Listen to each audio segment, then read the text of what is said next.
Hello, everybody. This is Chairman Jack of the ULF. Welcome to another ULF podcast.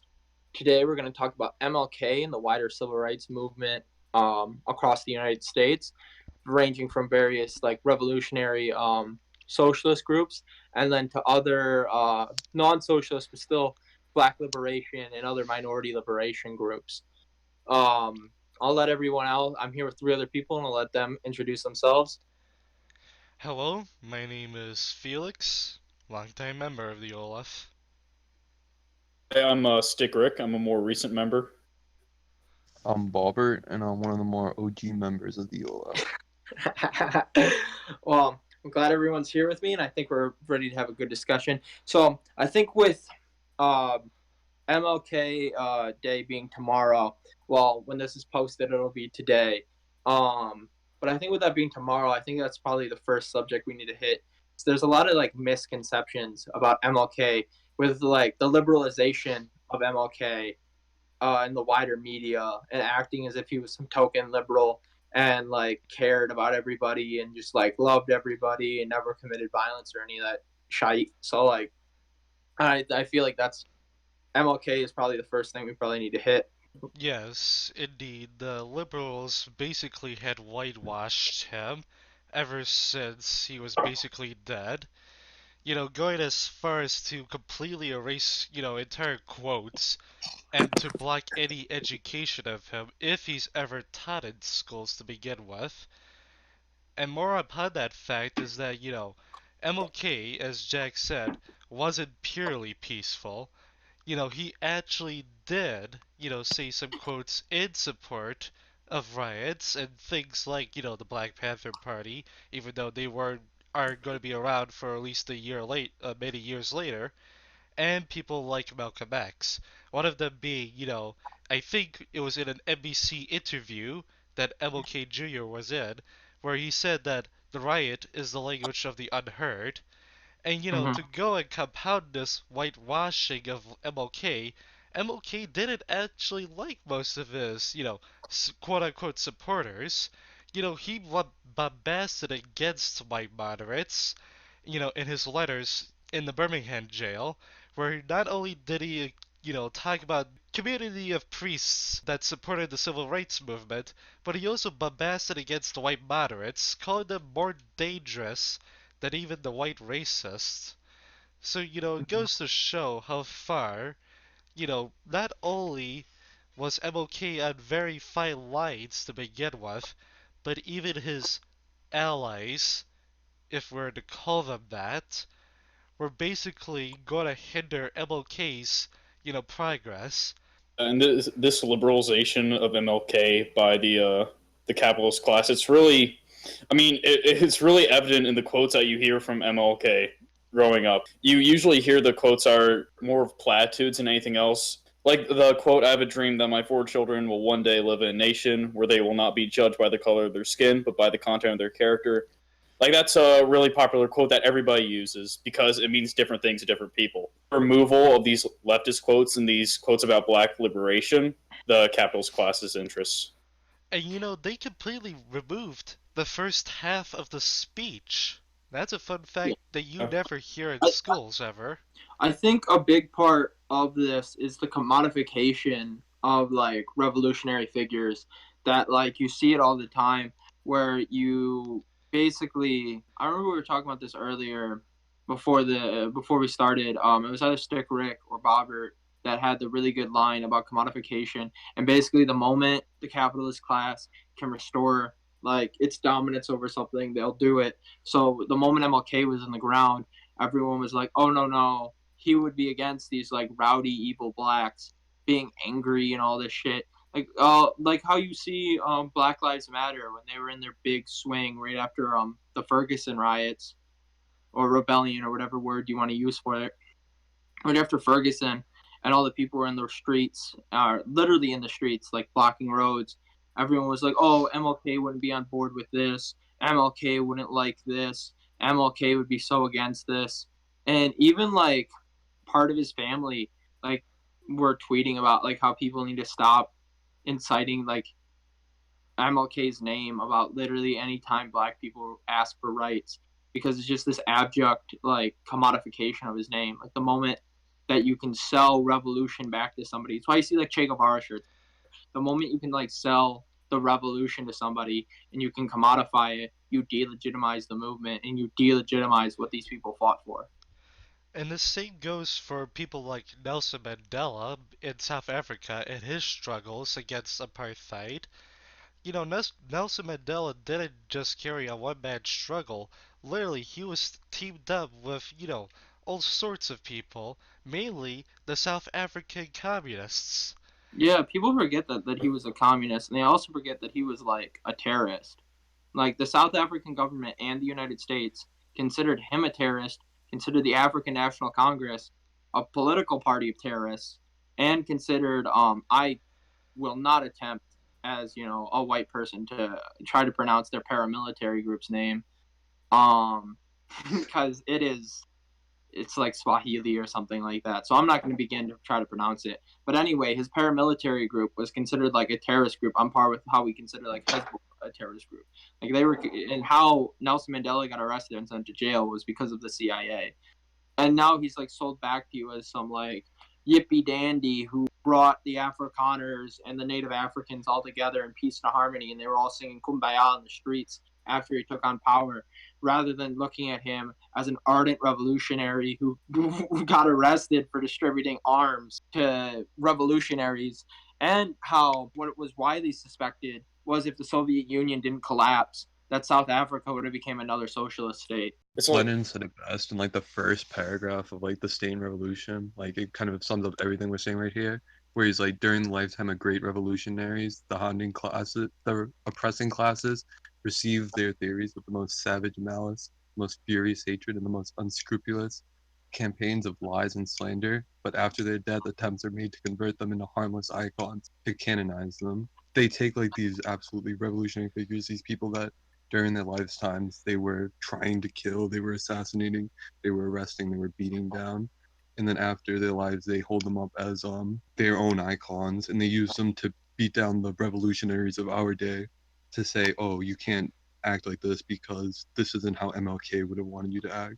And this goes for the entire board, mind you, from even people like Vladimir Ilyich Ulyanov Lenin himself, hypocritically Yeah, enough. if you look at him now, like even some liberals try to see as Lenin as like a kind of moderate figure, which is moronic. Yeah, Yeah. no. I think, well, I remember Stickwick making a post about this was with Mike Pence, how Mike Pence was praising, like, was saying how, like, MLK would have supported the border wall or, like, some shit like that. Yeah. It's just moronic because if you look at these same evangelicals, basically the figureheads that are leading to white nationalism, Strong Thurman and what was his name? He ran for president for the segregationist George, whatever, not very relevant, but like he was basically in the same line of like being the mouthpiece or the gateway to white nationalism. And if Mike Pence was in the days of the 60s, he would be on quote probably calling MLK the N word and probably would be lambasting him nonstop. But because MLK has become like the saint of liberal American democracy, that he can really just mean anything to these people with zero context added. like MLK, he's been reduced by being liberal status quo to basically just being a figurehead or like a character. Like he might as well just be Mickey Mouse because like the shit, like what he believes in has been reduced. Lies. Yeah. Lies. Yeah. Yeah, overall, I just really agree with that point. Is because like we just make these people into icons and iconographies without like actually understanding who these people were. It's the same thing with Gandhi, that we like muted the context of the Indian basically revolutions and rebellions to nothing, and we made them into dust. And we uphold Gandhi as some like amazing like liberal figure when in actuality he was one, a rapist and like slept naked in bed next to like naked young girls, and then two, people just forget like the abject racism of the British Empire. Like the British Empire didn't give a damn about some like starving like brown dude that they thought was subhuman. Also, to go with that, Gandhi was a massive racist who hated black people and said to the Jews in Nazi Germany that they should just submit themselves to the Nazis and let them do whatever they want because that was the only way to resist them. So there's that. But to get back to it, was the real reason why the British Empire left wasn't just because they cared about some dude like starving to death, because they didn't. Like Winston Churchill, when millions of people were dying in the Bengal famine, just said that the Indian people were beastly people with a beastly religion and said that they were breeding like rabbits and that's why they were dying. The British didn't care. Why they cared was because British officials were being assassinated, their military bases were being blown up, same thing with their railroad, and legitimate revolutionaries were coming up left and right and were killing British people. So that's why they were like, oh no, this is too much. Even if you look at the context of the civil rights movement, when did civil rights bills start to get passed? One, when JFK died, because then Lyndon B. Johnson just held up his body and was like, hey, let me pass whatever bourgeois reforms I want in order to make sure that African Americans calm down, or like blacks calm down, or whatever, once again, whatever words you want to use, and just like held up his body and said, yeah, let me pass these reforms. And then the other part of it was like the wider bombings, well, to a degree, but primarily riots and rebellions that were going on all across the country of people no longer wanting to be oppressed. So Lyndon B. Johnson and other major figures were just like, oh, if I give you these minor reforms and minor rights, you'll calm down. I think it's telling how with these figures like Gandhi or MLK, it's not as important. Like what they fought for, it's not considered as important as the one main value that has like what we believe they're all about now, and what we believe should be admired about them, which is obedience, the status quo. The main thing people praise about MLK all the time, nonviolence. The fact that they believe he didn't rock the boat. You know, that he only supported completely peaceful protest. Yeah. That is It's there's sort of a sinister and even more sinister underbelly to it. Yeah, and this just goes back to that commodification point that you're talking about, Bobbert, and the Mickey Mouse and point that you pointed out, Stick Rick. And to make one final point about Gandhi is that even to erase everything else, Gandhi wasn't like the all peace loving, despite all these sort of things. He was pretty much in line with the old hierarchies of India, the Yeah. caste system and whatnot. Basically, he would have wanted a caste system to make the untouchables a thing again. And if you don't know what an untouchable is, it's basically a low life person that aren't even treated as humans. But to go back to MLK and whatnot, there's many people that make many bullshit links with him and Gandhi, and it's just like outright bullshit most of the time. It's just like MLK would be considered basically a threat to Gandhi himself, out of all things. And second of all, is that the fact that MLK had better praxis than even goddamn Gandhi ever would have. I think the one thing that needs to be brought into context, though, was later in his life, how, or not later, but like in a middle part of his life, how MLK was used by the government in order to like bring down actual violence and actual pressing for black liberation. Like, yes, later in his life, towards his death, he did become like, did consider himself one, an anti capitalist and a socialist, and did push more and more and realize that like a lot of his nonviolence was not so correct. But earlier on, he was primarily used by the government in order to actually like bring down black movements. I can't remember the exact quote from Malcolm X, but basically it was, It was the Uncle Tom quote, I believe yeah, so. basically, well, yeah, it was basically that any time, quote unquote, the blacks got all uppity and Malcolm X and all of his cadre and with the Nation of Islam would get people all ready and going to actually fight against the system and would start burning down buildings. They would call up MLK to, get all the black people to calm down and, love the government and be an Uncle Tom.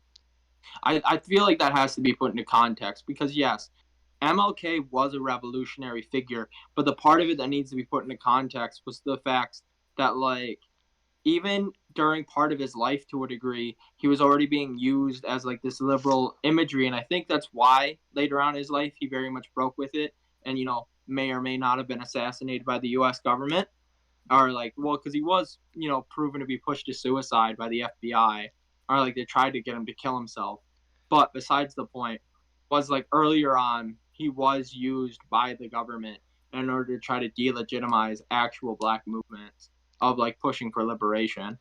That is a point that needs to be brought up. The criticism of, leaders and whatnot. That, we can't just be, all supporting. We need to remind people that people do fuck up at times, but we Mm-hmm. need to move past that. Yes, we can make all the criticisms we want, but are we going to actually improve upon those criticisms? What are we going to do with that? How are we going to actualize our criticisms and whatnot? But that's all I have to say on that topic, realistically enough. Other than the fact that after MLK was, shot dead, possibly by the government, which may as well be, people weren't just all mourny. They just didn't, sit down and mope. They literally rioted, Mm-hmm. and they were right Yeah, there was to do riots all so. over the They country. should have gone further than just rioting, to be Mm-hmm. honest. I think well at least around me with the Detroit Rebellion, or also known as the Detroit Riots, was an actual class rebellion against the system, and a lot of people just like demonize it as another situation of the blacks getting all uppity and like the classic like stereotypical like demonization and subhumaning of black people to try to treat them as lesser, and this was just a quote unquote another example of it, but that's beyond from the truth. It wasn't just like people looting or anything or people wanting to burn down shit. What they actually were how it started. The Detroit Rebellion started out was genuine like class protagonisms reaching to such a degree that people just got tired of being oppressed. The unions were under threat and like were starting to join on the sides of corporations rather than the working class, suppress like genuine revolutionaries from joining their unions with the UAW, and we're overall just cracking down on the system at large, um, on the people at large. So these people just got like fed up. They were being attacked by the police and being brutalized by the police every day, almost like what's going on now. So these like class conscious proletarians were just so sick and tired of being oppressed that they just got their guns, fired on the police, and a rebellion ensued. They had to send in the National Guard. They started sending in tanks. There's still parts of Detroit that like you can see gunshots in from the soldiers, and there was even some buildings that got like blown up by tanks. Like there were tanks on U.S. soil, like trying to attack civilians. And Like if there was a legitimate rebellion going on, but nobody ever talks about that, and they minimize it to like black people burning down buildings and looting. And if you don't understand the seriousness of setting in the National Guard, I'd like to discuss the topic of cover fire. In police terms, it's just basically covering for a police officer. But in military terms, it's literally having every armed person that is available to fire down as many bullets, as many artillery shells, as many grenades to flush out a person or to outright kill them. So you can imagine that on a wide scale, a city scale even, but that's just cover fire. You can't imagine how far they're willing to go to literally kill an enemy and waste as many bullets as they can. And people do talk that, oh, the civil rights was only, in MLK's time. When that isn't the case, civil rights has been a big issue even before America even formed. We could Mm-hmm. go as far back as the first slave being brought to Jamestown.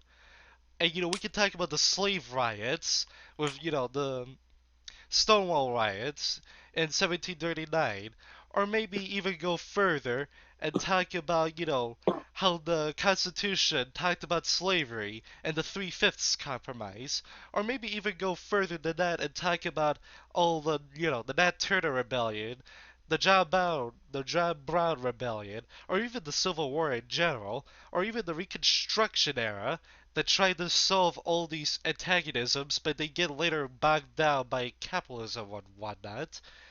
And then, we can even talk about Alabama and Georgian communists of all things during, the 1920s and the 1930s, and how they waged a valiant struggle against not only, you know, racism, but also capitalism at the same time, with groups like the ILD and, the Communist Party. Well, with your mention of the CPUSA, that kind of brings me to another topic, which would be the Black Panthers. I was actually talking to a lot of older members of the Communist Workers League, which I'm affiliated with. Not a member, I'll just say that out front, but just affiliated. But anyway, it's the fact that many communist groups were very anti Black Panther, mainly because of the fact that they didn't want to lose their black members. So the CPUSA was normally actually always very anti Black Panther. That's why you see Angela Davis only after she left the CPUSA did she even become like partly affiliated with the Black Panthers because because the CPUSA held a very anti Black Panther line. Really, the only party that supported it was Workers' World, which the CWL broke off of.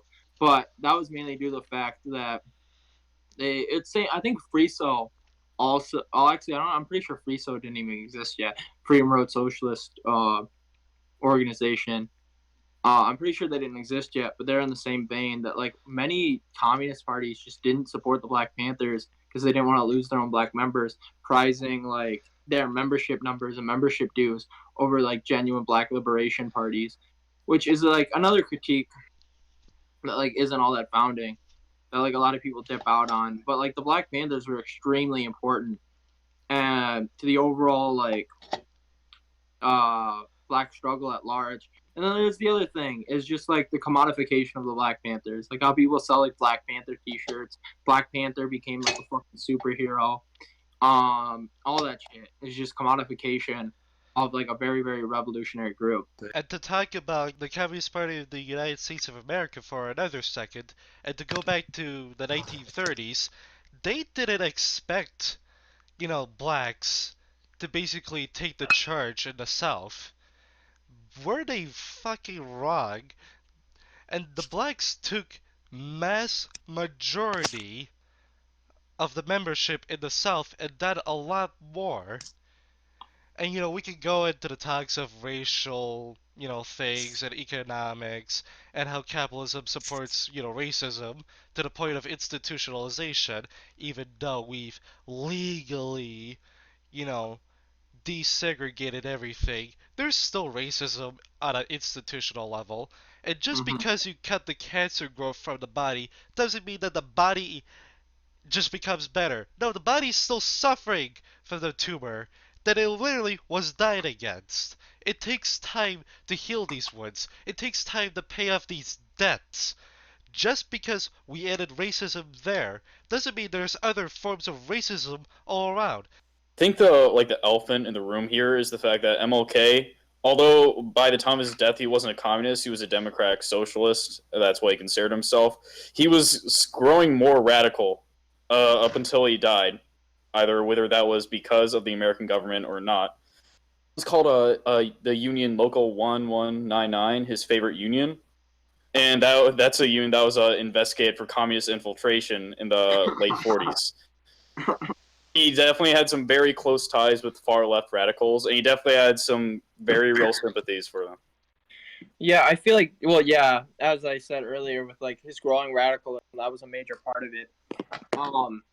That like became a part of his personality. I think that was also keenly important with a lot of figures that grew like who MLK is always compared against. Malcolm X was Malcolm X like started out as like some proto black nationalist, even in like outside the line of like a lot of other black groups where he was even against like um he was against like living amongst whites. Like he fully thought that everyone like they needed to have the separation of the races because the blacks needed to rule themselves or else they were going to continue to be oppressed. Like not even which is like true to a degree, but like still, you know what I mean. He didn't want like blacks living amongst whites.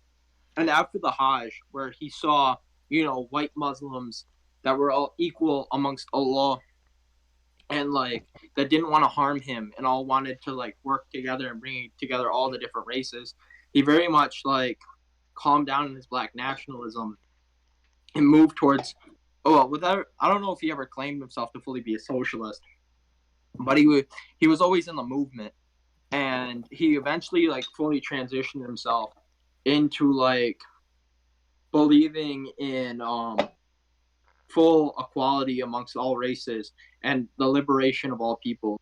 So I think just like a lot of these different leaders all like realized that these sectarian divisions only really existed to benefit the ruling class, and the only way for themselves to be truly liberated is through like uniting all peoples no matter what. Mm, that is a I good mean, fair point. But go ahead, Stick Rick. there's that. Well, I was just gonna say, there's that one Malcolm X quote where he's talking about how you can't have capitalism without racism, Yeah. That's a good one. and yeah, and how like a white person who believes in capitalism, they believe in racism. Yeah, I mean Essentially. My that. person who isn't racist, usually they're socialists. Yeah, I think that's an entirely good quote.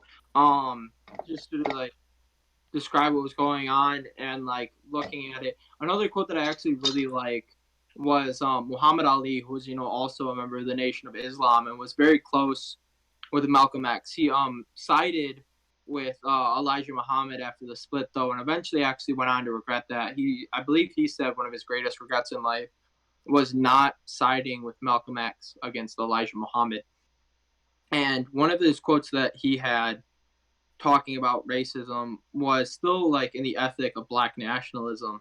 But what he said was, if when he was talking about like the white moderate, basically, was like, if there's 10,000 rattlesnakes outside my door, but I know 100 of them aren't gonna bite me, am I just gonna leave the door open and let all these rattlesnakes come in, knowing that only 100 of these 10,000 aren't gonna bite me? Yeah, I just thought that was a good quote. That's a great quote. Yeah, because even like amongst like token radicals, that like the DSA is a good example of this. They act as if they're an anti-racist organization, but if you look at most DSA members, not, once again I'm putting the most just because yes, there are radical DSA members out there that are genuine anti-racist, but many DSA members come from these like like petty bourgeois backgrounds that they don't, that are like so sheltered that they're basically just telling minorities like, oh no, this is how minorities should act. Yeah. No. This is how you should properly deal with your oppression. Same things that the white moderate does or that the conservative does. And I think like even token radicals that act as if they're anti-racist when they aren't are another like are another of these 100 snakes against the 10,000. They act as if they aren't going to hurt you, but in the end, which snake are they? We have to go out to the point that racism isn't just saying me words against a person. It very much is a cultural and ideological machine that works A to divide people, but B to keep down the oppressed and minority groups as well. You know, racism is just more than just say me words. It's very institutional and it has a very economic origin. You know, forgetting all about, slavery and whatnot, the fact of the matter is that capitalism still benefits from it. Capitalism needs racism to survive. It needs exploitation and oppression in general to survive. Like capitalism can't exist without oppression. That's why we extended our empire. So we enslaved the rest of the world, working $1 a day. So, but not to go off like on a tangent and like go back to something else. But yeah, the DSA, they're definitely just like most of them a white progressive type of vibe, just with a different coat of paint. I saw one image that they post like I think it was an ad that they made. It was like all these diverse cartoon characters, like all together celebrating, the workers of the world. And there's a cop in Yeah, And there's a a cop there. soldier. There's a soldier There's a there. cop and a soldier. Yeah, I remember seeing that, and just everyone going like, "What the fuck?" Because yeah, they are just like, I think, They elected a really funny. cop to one of their highest offices. Oh yeah, Did they did. They appointed a cop to a super high office. But I think a good quote, really funny of who this quote is coming from. But the rapper Immortal Technique. Anyone who says they want to change the system by being a part of it, eventually the system will change you.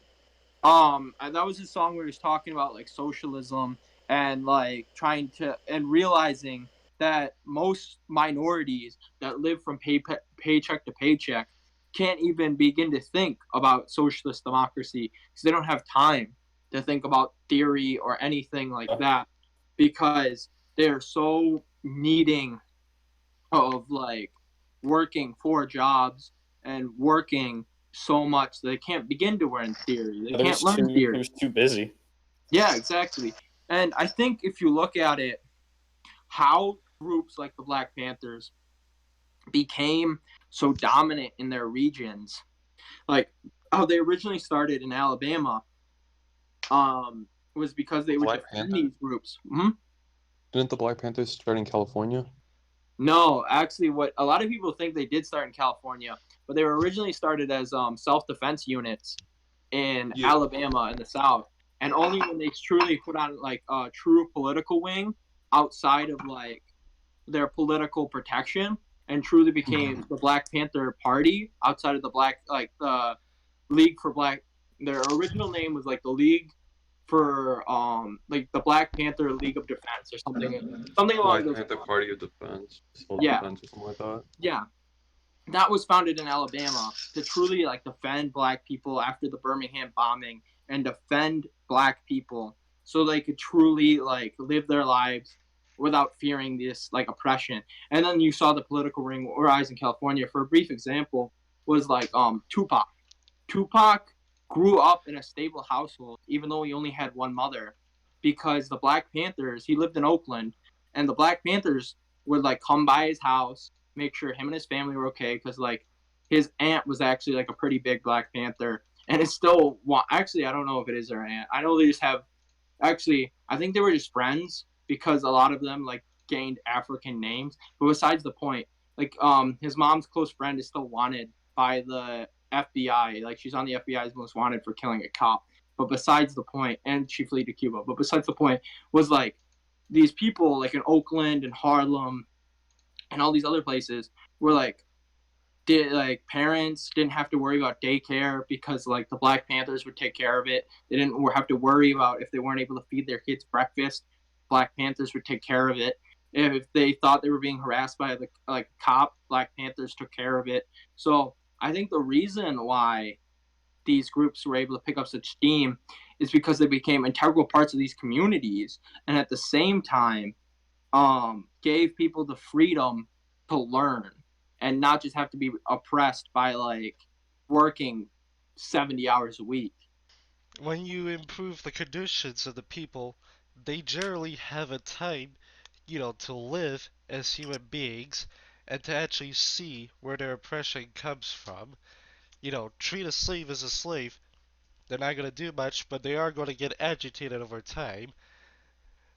But, getting back to the whole point, it really is a messy history in general with, minority groups and whatnot. Going to, like LGBT, struggles, the black struggles, to even Native American struggles of all things, which is a real thing, indigenous nations, I should say, and indigenous peoples, their struggles are as real as, the black liberation struggles, Mm-hmm. that, correct me if I'm wrong, but is it also, that I'm not even gonna say their names because I forgot it, but I know that there was a very popular, farmers union in the southern states, moreover in the New Yep, Mexican area. yep. Sorry. That was led by Cesar Chavez. I can't remember the union in itself, but yeah, it was led by Cesar Chavez. I actually know that because there's a ton of people in the town near me, and there's a road named Cesar Chavez Avenue. But it was basically yeah, Cesar Chavez was basically um they were like Chino or whatever it is, where it's basically a lot of the areas around the border that they didn't put the border like how people say we need to erect like the border wall. Well, there's people that the border came to them. Like after the Mexican American, a lot of Mexican people like in New Mexico, where they have a bilingual constitution, the south of Arizona, California, like a lot of Texas. The border was put on them. They did not come across the border. The border was put on them. So a lot of these people, it's like they were very similar to the New Africa movement, where like big chunks of the South would become like New Africa. Was they thought that like they deserved self determination and that they Latin Americans deserve to have on par like self determination with white people and all these other people. And yeah, that was the big union in Arizona, New Mexico, and southern Texas. And a lot of these groups still exist, but a lot of them have been co opted into like the democratic message at large. What I was going to say, and I feel like we honestly can't talk about revolutionary civil rights movements, and I've been hinting at this a little bit, without talking about the Black Panthers, because if you truly look at it, the group in America that got closest to revolution it was the Black Panthers. Like the Black Panthers were ever pressing, were ever armed, trying to push for revolution, and almost got it.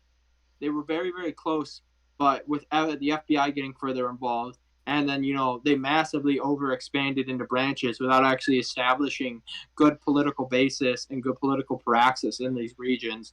And That a lot in of these general, others being did. shirt jacketed in general, snitch jacketing is the proper term, and they get snitch jackets a lot. What snitch jacketing is that basically a person spreads a false rumor on someone else, whether they be high or low ranking, and over time the snitch jacketing culture gets to the point where everybody's so afraid of each other that everybody's accused on the same level, and the FBI and the CIA can basically watch in the background and laugh at everybody. And that was Mm-hmm. one of their many downfalls. Added on to the points that Jack was bringing up, like overextension, no proper organization in these overextended regions, and the fact that the FBI weren't doing infiltration jobs. Yeah, because the Black Panther Party is another example of revolutionary organizations becoming commodified. Because among most people, it's sort of just seen as like a black. Well, not most people. Among a lot of people, it's just sort of seen as a black liberation movement that didn't have any serious communist ties. And among other people, like other Americans, they've been propagandized into the KKK. Yeah. Personally, I know like I grew up thinking that they're the black KKK because that's just why I was told. You know what I mean? Mm-hmm. Mm-hmm. I got that too. Same here. No, I actually remember this was I was at like this automotive show that's just like down in this like very very mixed city of Pontiac. It's like Latinos and black people are the majority, but like a bunch of white people just showed up to like this car show and they were all waving their Confederate flags and I was like, yeah, like, these people shouldn't be allowed to do this because that's an emboldened racist statement.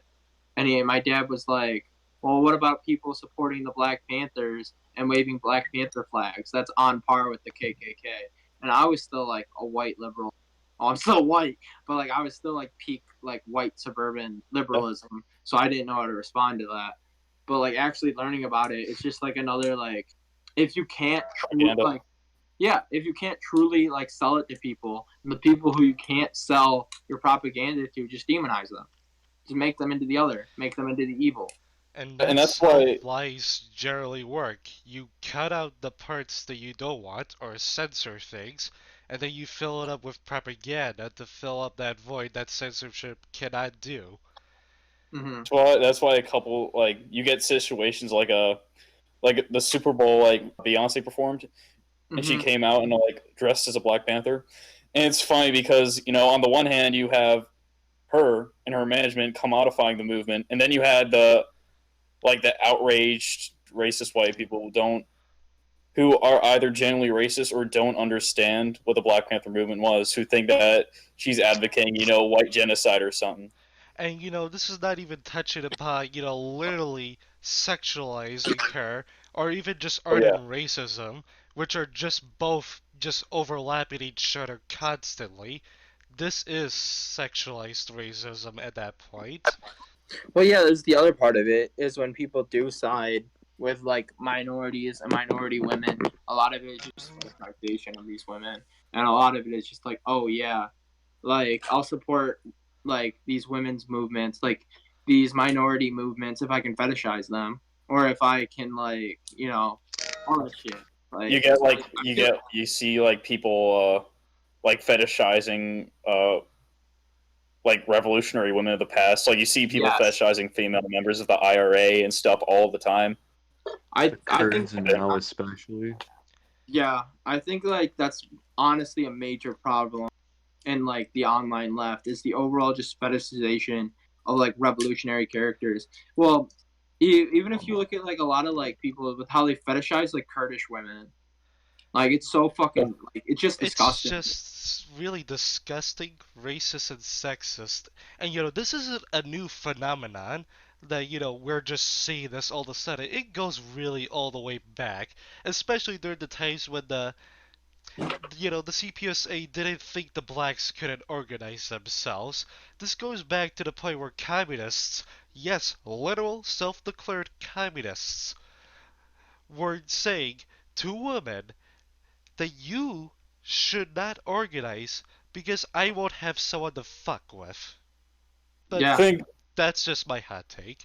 That this is a disease that we need to scrub off entirely and mercilessly as well. because all across the aisle politically, like maybe you could say more on the right, but it's a serious issue on the left too, where it seems like women's lib movements are only legitimized by how attractive the women in them are. That's why you get that's why you get right wingers talking about how ugly feminists are and stuff like that.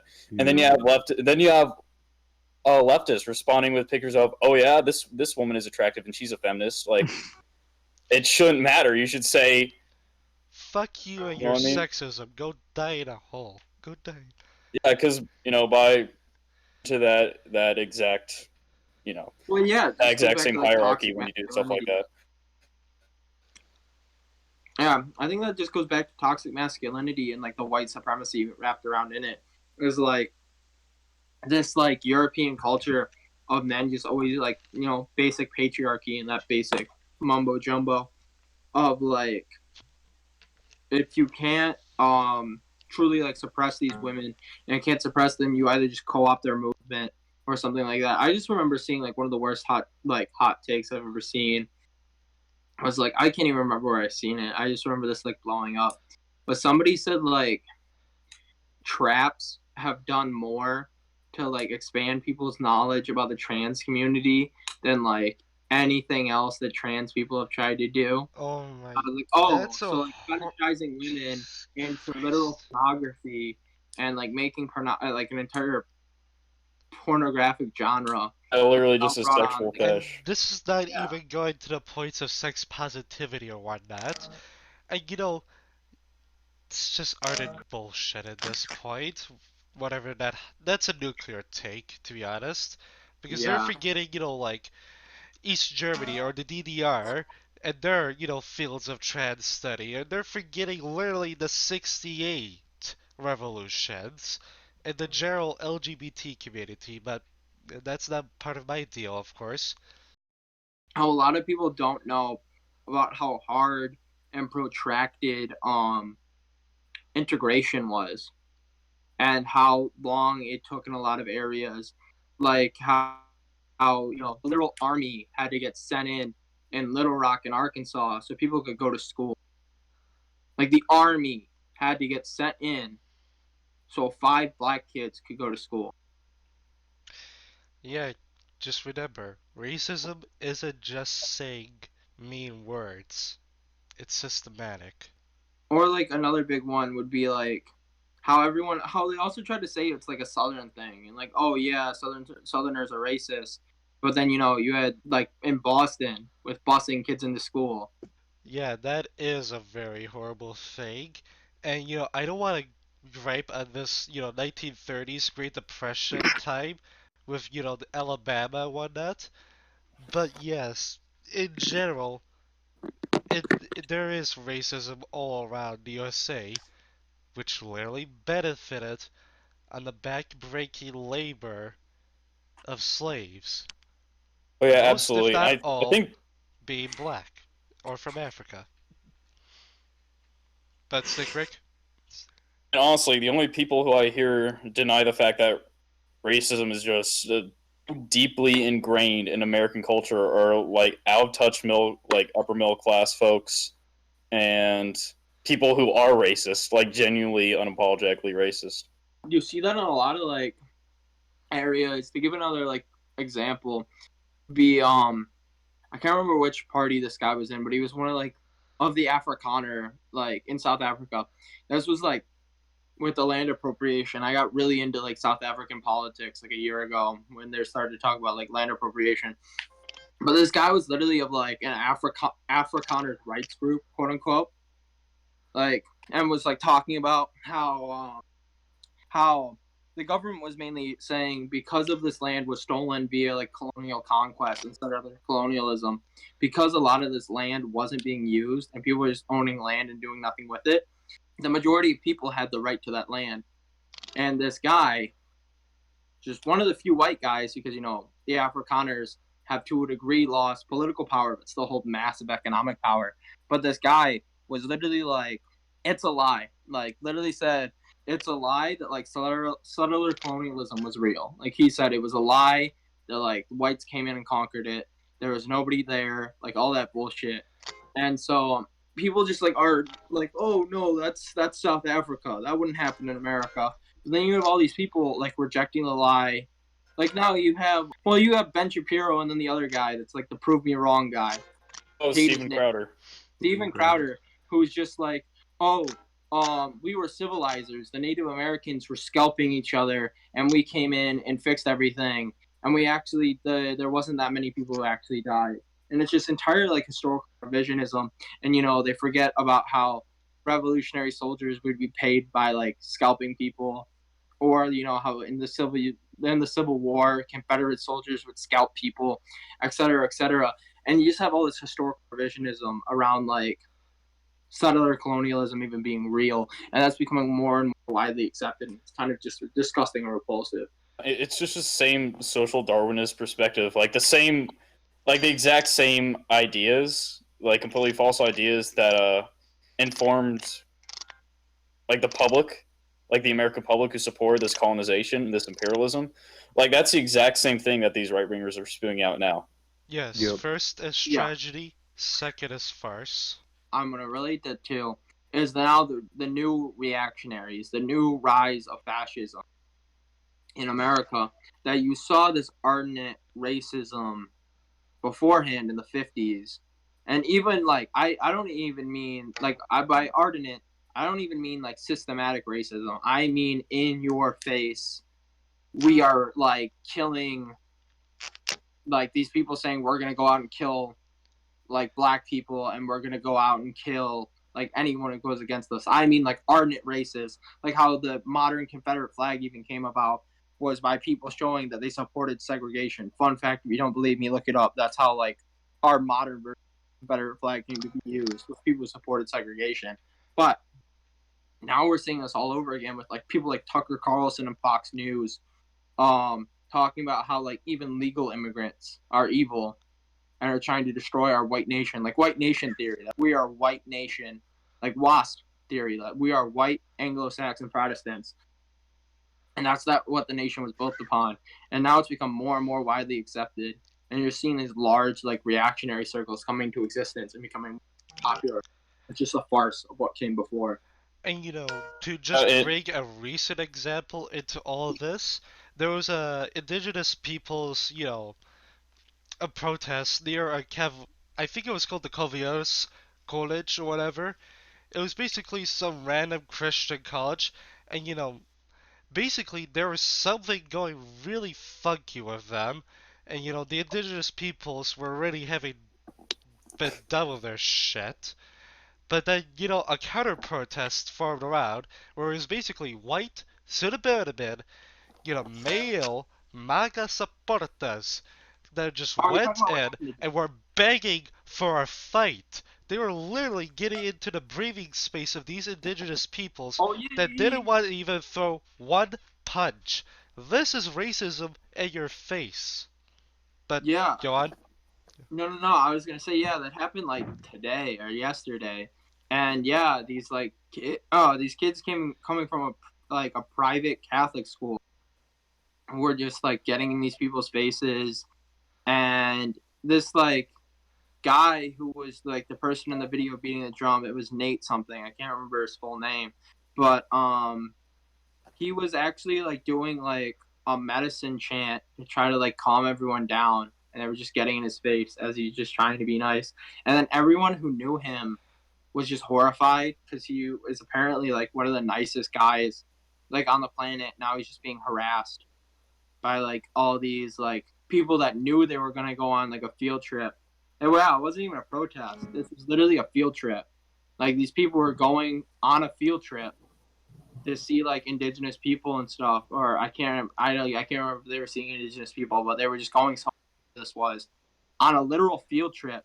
So these kids all wore their MAGA hats to like fuck with people. And so now there's like a big movement to like call the archdiocese and like report this school and report all these kids. And I I don't know. hope they get reported. Yeah, And yeah, I Yeah. was wrong about what they were doing. But still, the matter of fact is that these MAGA kids really need to freaking learn their place, and that their actions have consequence. And this is how Yeah, racism gets its threefold character: we'll probably systematized in your face and making you blind to everything else. we'll probably leave a link in the bio about like anything we can find out about like reporting or calling the archdiocese if anyone wants to like spend their time and like call up this archdiocese that a lot of people are asking that people do this to like protest or something like that. We'll probably find it and we'll leave it in the description. But yeah, I think there's just so much things that we just allow. Like I don't want to be like, oh, we live in society, but like there's so many things that we allow in our society to just be like ever pressing. Like how like white people think they can say the N word in a rap song, or like how we can just discriminate against like Native Americans and nothing will happen, or how like you can just say racist shit and like nothing will happen to you, like that shit. And we just like when people actually do shit, they're like amazed that they had consequences. Yeah. It's really just the sort of modern American brand of peace is sort of basically just apathy in the face of people doing completely fucked up shit. Like that.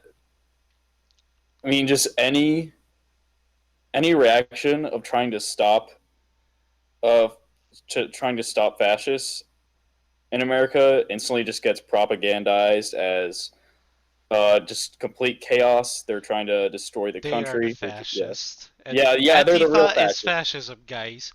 Yeah, Literally, they're being trying to tell against people how fascism to is talk. That's fascist, fascism. bro. Ugh. Yeah, thanks for pointing that out. Because yeah, that's like the main thing you hear, that they're telling people how to talk, and that makes it fascist.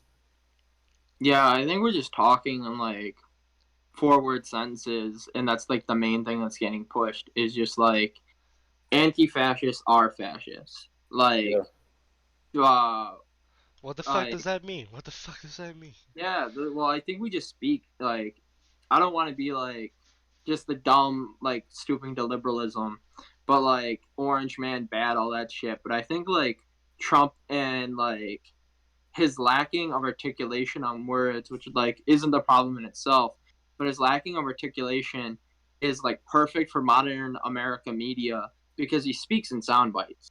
Like everything he says can speak in sound bites, so his followers can easily latch onto it and just repeat it, like build the yeah, wall, um, like all that shit. If you like how he speaks in sound bites, just gets in everyone's brain. Make America great again, like all that shit. Lock Lock her her up. up. Yeah, exactly. You speak in like 4 word sentences, everyone just puts that in their head, and then they project that on people. But overall, though, even with like the Trump part, is just like a lot of this. I feel like since I know we've been like all over the place and all that, so we're gonna title back to MLK. Is just even with Donald Trump, like his, as we talked about earlier, Mike Pence trying to prop up the wall as something that MLK would support, just goes back to like how we've almost turned like MLK into like Jesus, like not to the level of worship, but like how he can mean anything to Yeah, he's anyone. just a figurehead now. Yeah, Just exactly. come off by himself. Yeah, it's so It commodified that he can mean anything. and the problem is that they're not even selling what he taught. They're selling these vaguely related values that they want to instill in Americans to make them more obedient. Hmm. And that's what they're pulling from MLK and convincing us that that's what it was. Yeah, it just entirely delegitimizes everything that he ever said by doing this. And yes, there were points at his life where he was like this young liberalism, but he went on to reject that. And I think that's probably the biggest part of his legacy is that he did care about the voices of the unheard and understood that riots would come about because of people being unheard. He did care about the abolition of capitalism and liberating people from their chains. And he did want the liberation of all oppressed peoples. And this commodification of him is just sickening. So I think, I don't know, if I've left anyone, if we've left, like, I hope that we have left somebody, or at least just one person, with just like a new viewpoint, or at least an understanding about who MLK was, and that he was beyond just this liberal icon and symbol without any real substance or meaning. So I hope we've left at least one person listening to this with something. So sign off, I guess. So thank you all for listening. I have been Chairman Jack of the ULF, and I'll say goodbye. And as always, Czerwony salute. Red salute. All right, signing off. Goodbye.